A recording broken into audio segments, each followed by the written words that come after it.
දැන් මෙතන විමර්ශන යනවා. තමුන්වහන්සේ දන්නවා දැන් ඊයේ තමුන්වහන්සේගේ සහෝදර නිලධාරී 12 දිනක් අධිකරණයට විපත් කරනු ලැබුණා. ඒ විවාර්තාව මානව කියනවා. ඒකෙන් කියන්නේ මොකද්ද? විවාර්තාව ආරම්භ වෙන්නේ මේ ආකාරයට. කියවන්නේ. වද්‍රව්‍ය කාර්යාංශයට අනුයුක්ත නිලධාරීන් කණ්ඩායම මෙරට මහ පරිමාණ වද්‍රව්‍ය ජාවාරම් කරුවන් සමග සම්බන්ධ වෙමින් වද්‍රව්‍ය ප්‍රහාණය කරමින් සංවිධානාත්මක අපරාධ කණ්ඩායම් සමග සම්බන්ධ වී අවියාය රැස් කිරීම, මනුෂ්‍ය ඝාතනයන් සිදු කිරීමට ආධාර අනුබල දීම, සැලසුම් කිරීම, කුමන්ත්‍රණය කිරීම, සාහසික ක්‍රියා සිදු කරමින් මහජන සාමයට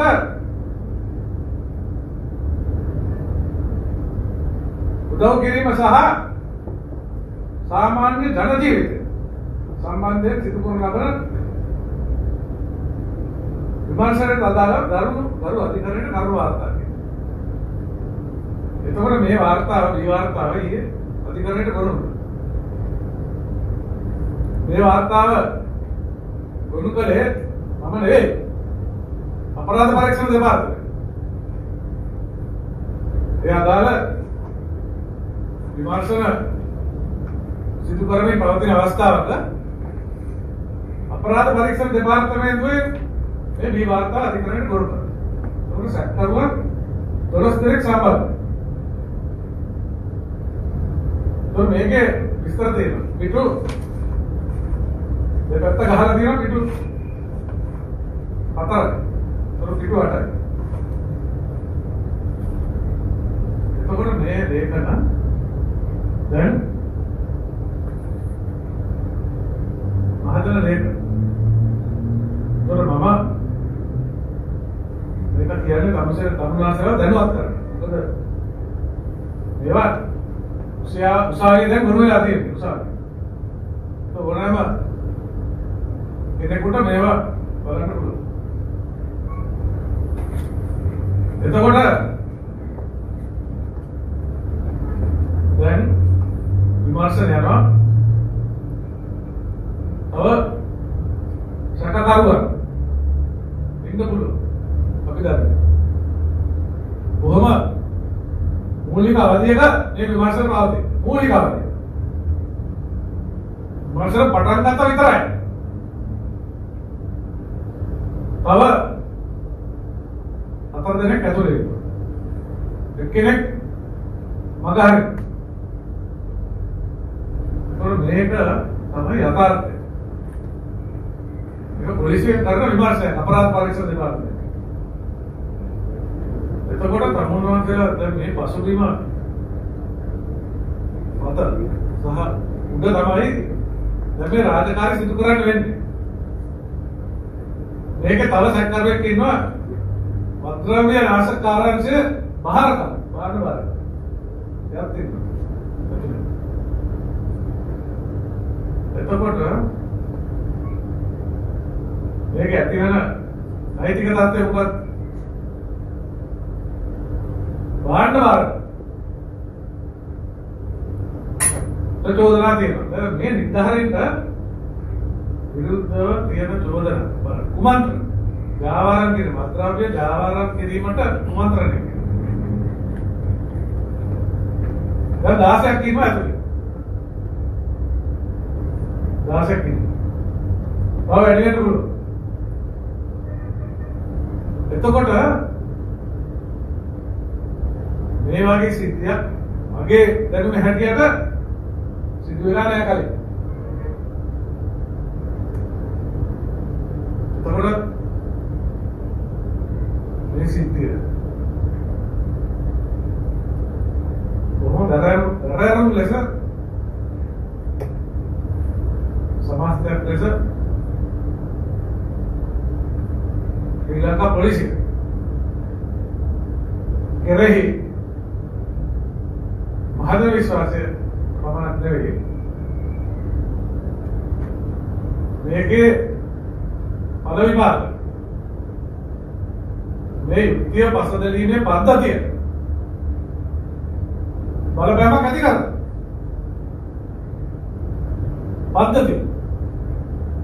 පද්ධතියට බලපෑමක් ඇති කරන.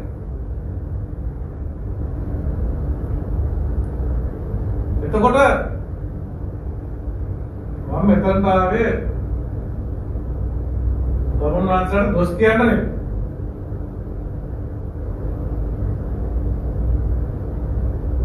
දැන් මේ ආයතනේ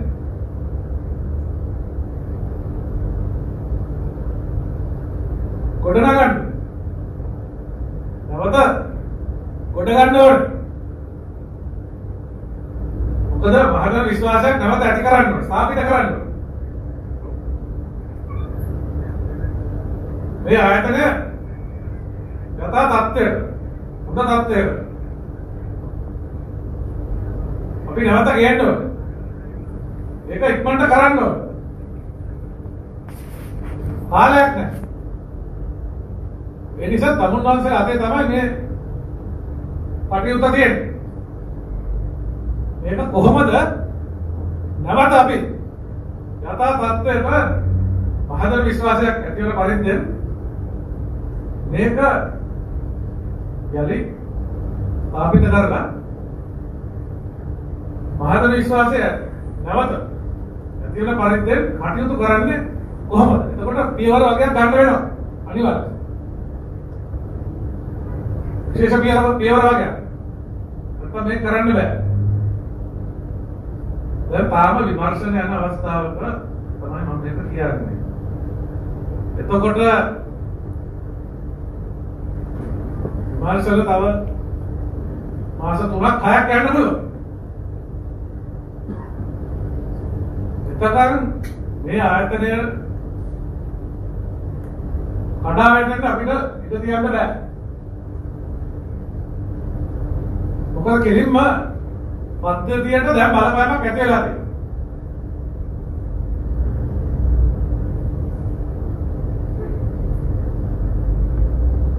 දැන් මේ නිදාරේ ප්‍රබල විමර්ශනවල ඉතිහික නිදාර බාන්න බාර කර. ඒ වැදගත්කම ගැන මම කියන්න ඕනේ නැහැ මෙතනින්. එයාට තියෙන චෝදනා ගැන මම කියන්න ඕනේ නැහැ. තමුන්නාසලා දාන්නවා.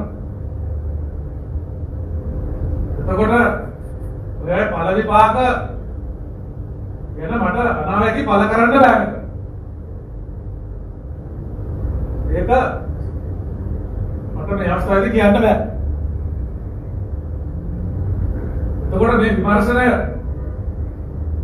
සාර්ථක විමර්ශනයක් වෙන්න ඕනේ.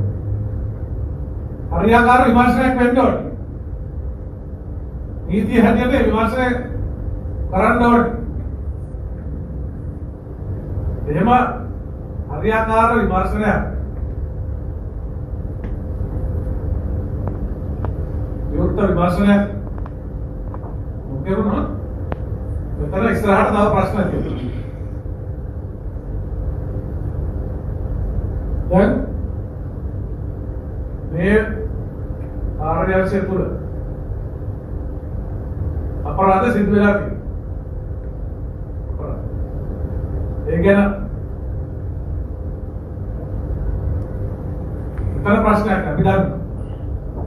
නමුත් මේවට වග කියන්නේ කවුද කියන එකයි හරියාකාරව සාක්ෂි මගින් පහුරු කරගන්න. ඔය සිද්ධ වෙලා තියෙනවා. එතකොට මේක නැවත පරිමකට යොමු කරන්න අපි මොකද්ද කරන්නේ? දැන් තමුන්නාන්සලා 300ක් විතර ඉන්නවා මෙතන. මෙයා කාර්යාංශය. මෙතන ඉන්නේ 40ක් හරි 50ක්. ඉහළ නිලධාරීන් කොටසක්. එතකොට තමුන්වහන්සේලාගේ දැඩි වගකීමක් තියෙනවා. දැන් මේකේ තත්ත්වය බලන්න. තමුන්වහන්සේලා ඉස්සෙල්ලා තමුන්වහන්සේලා රාජකාරිය හරියට අවබෝධ කරගන්න. මොකද දැන් මේ බැටලියන් කරන්නේ මත්ද්‍රව්‍ය අල්ලන්න පමණක් නෙවෙයි. තේරුණාද? දැන් බලන්න මේ සංකීර්ණ සංයුක්ත ජාල සංකීර්ණ සංයුක්ත ජාලය වල ඒ ජාලය තුලින් තමයි මේ මත්ද්‍රව්‍ය ජාවාරම වෙන්නේ මේ රටේ. එතකොට මේ ජාලය සම්බන්ධයෙන් තමුන්වහන්සේලා හොඳ අවබෝධය ලබා ගන්න. නැත්තම් මේක කරන්න බෑ. එතකොට තමුන්වහන්සේලාගේ මේ රාජකාරී කටයුතු අවබෝධ කරගන්න ඒ ජාලය පිළිබඳ හොඳ අවබෝධයක් තියෙන්න ඕන. දැන් මොකද්ද මේ ජාලය? මම කියන්න ඕන තමයි. එක පැත්තකින් වන්දනාගාරේ පාතල.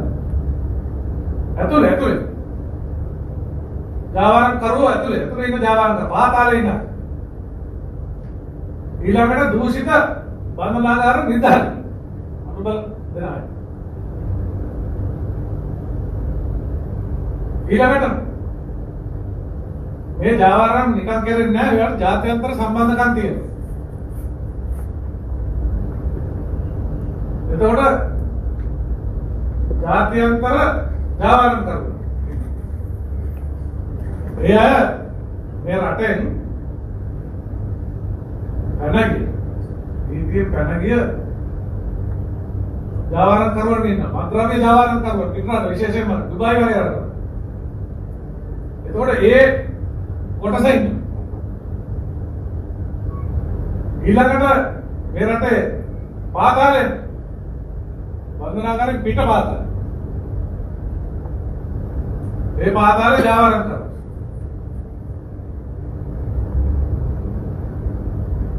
එතකොට තව බැලක් ඉන්නවා.